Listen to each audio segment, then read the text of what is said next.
What's up, people of the world? It's me again, Alex Swimmer, aka AP3 Jumped, and I'm just noticing the acoustics in this closet are really weird. I forgot how weird they are in here.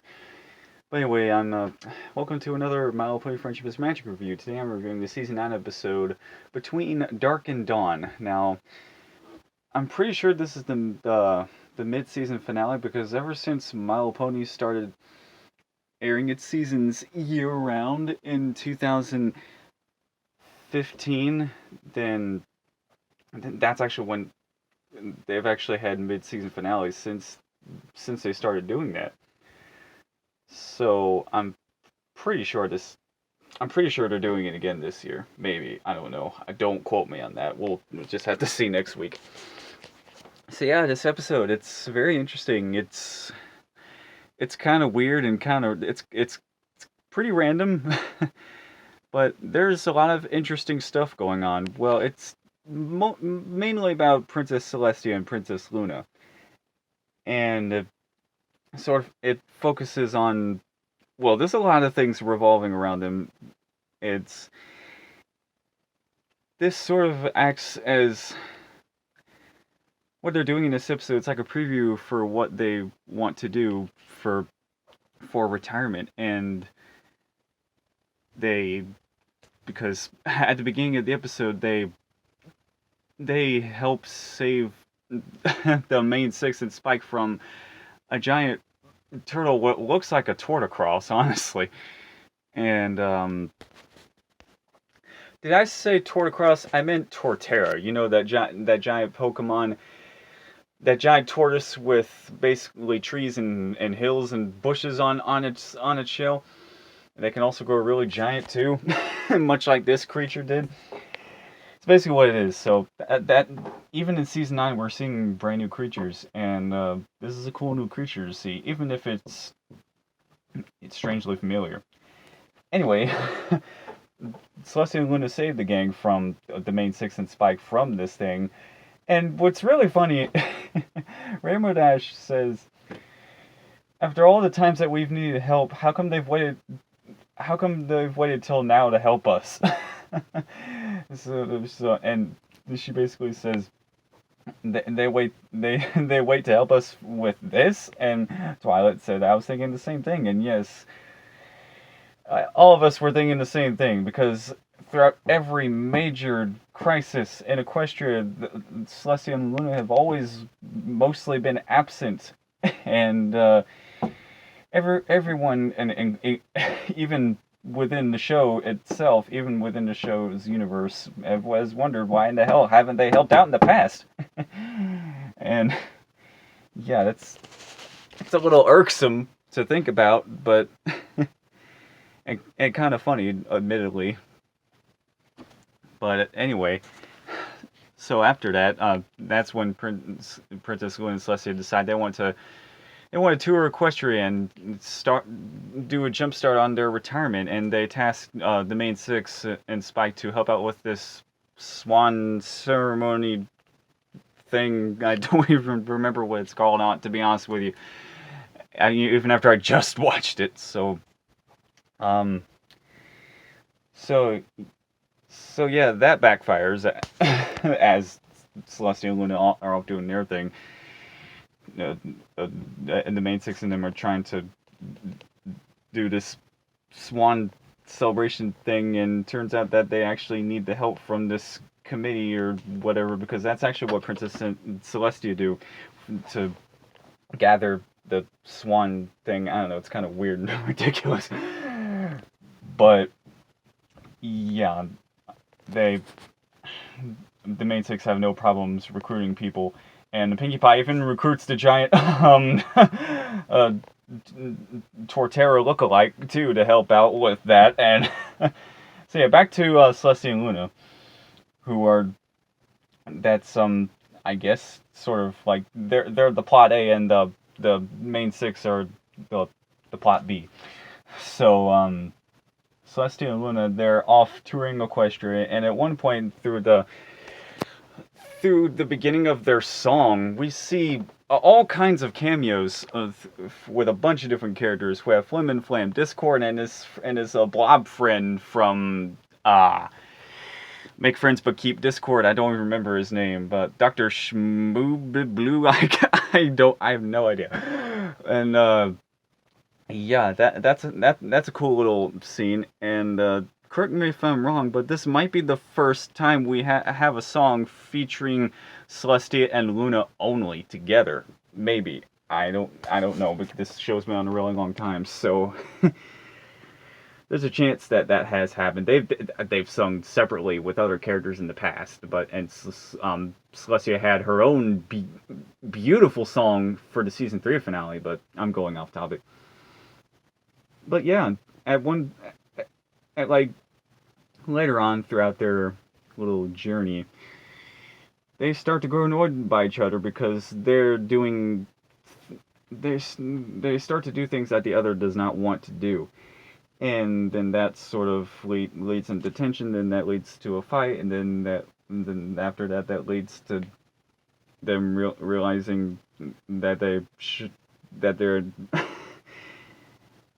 not better off alone, and they're sad about it. And then at one point, they come across each other in like these dark woods, and then that's when they make up. And yeah, it's predictable, but honestly, it's not that big of a deal if it how predictable it is. If you see, here's the thing. I'm gonna go on a tangent real quick. It doesn't matter how predictable a storyline is, just as long as what you're watching is good and fun to watch, then well, for me personally, that's not a big deal. I don't know about you guys, but that's just how I feel. So yeah, that's really the main part of the episode. I guess I I don't think there's really that much of a lesson for the audience to really learn or anything like that, but the characters themselves learn a lesson. And the I already talked about the main six, but Celestia and Luna, they sort of open up to each other about how for years how uh, Luna feels that Celestia has always been bossy to her, and then Celestia sort of realizes it.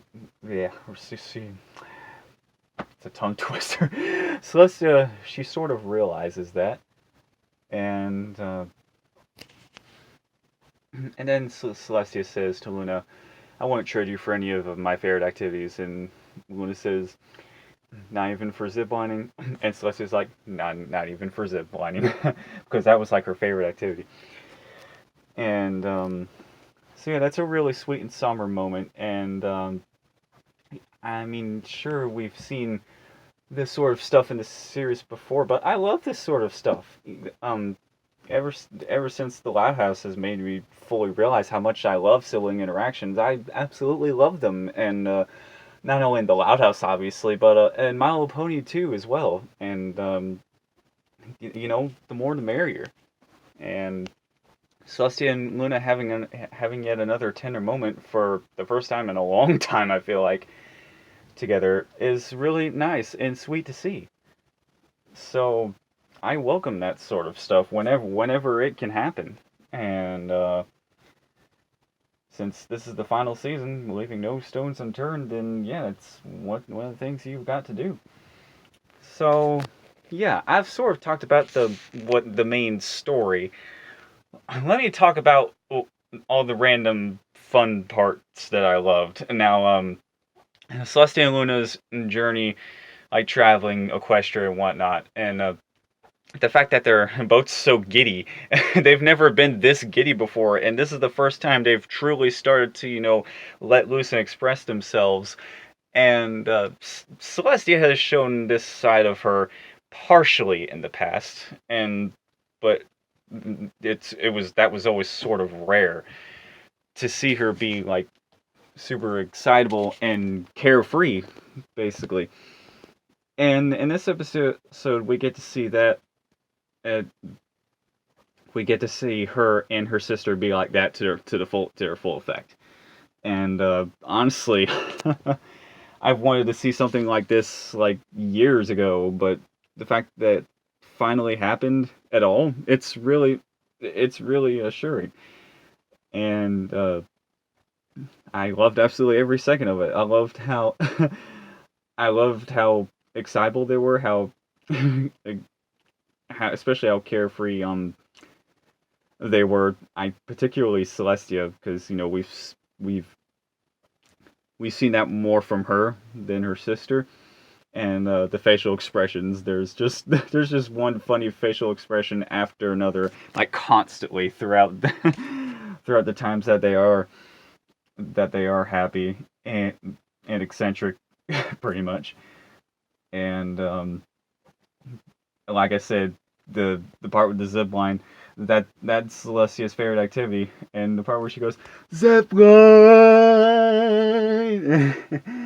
and yeah, it's pretty darn funny, and yeah, I and this the another thing, right before Celestia and Luna meet up in like the dark woods, Celestia for some reason gets scared by just a normal ass chicken, like I don't know why. Unless it's a cuckoo from Legend of Zelda, then I wouldn't be afraid. I wouldn't concern myself all that much with just a regular old chicken. But yeah. Oh, and at the very end, I forgot to point out that there's this little like medallion thing that has some of Celestia and Luna's magic in it to help Twilight raise and lower the sun and the moon. And at the very end, Twilight's having a hard time doing that. And actually, right before that, but before that happens, the sun and the moon are in the sky together again, but not because of a crisis, but it's because of Twilight. But it was at that point that was very that was very symbolic of Celestia and Luna.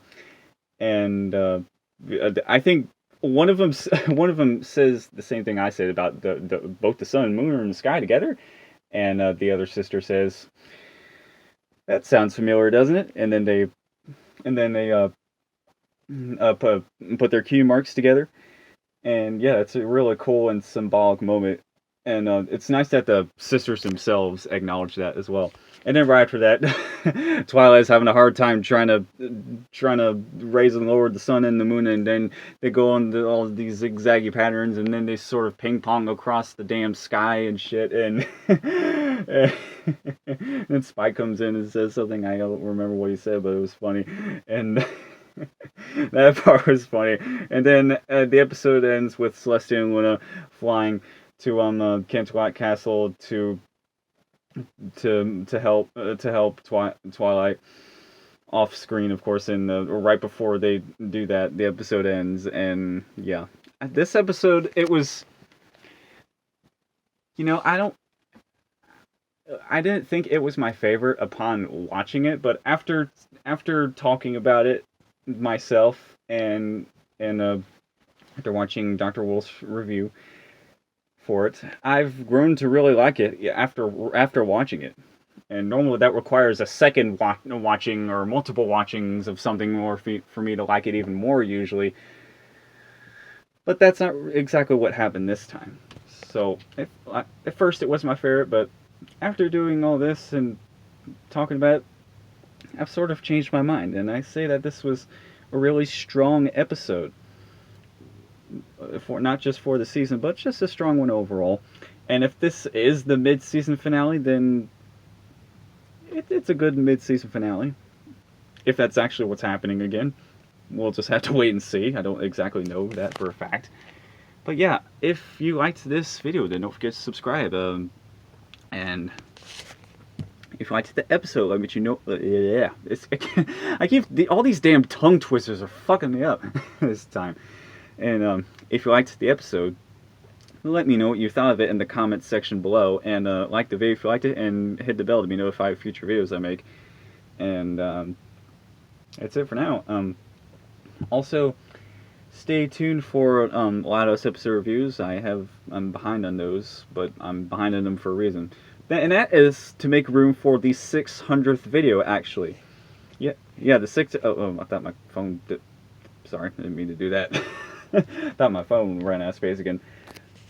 But the 600th video is going to be something big. I just need to figure out how I'm going to actually record it. Yeah, I think you guys will love it just as much as I will. Anyways, I'm Alex Swimmer, aka AP3. Once again, I'm Alex Swimmer, aka AP3 Jump. Thank you so much for watching until the end. That is it for me, and I'll see you soon. Goodbye. Also, the World Canterlot voice. That doesn't happen very often in the series, but when it does happen, it's always a treat. Yeah. Yeah!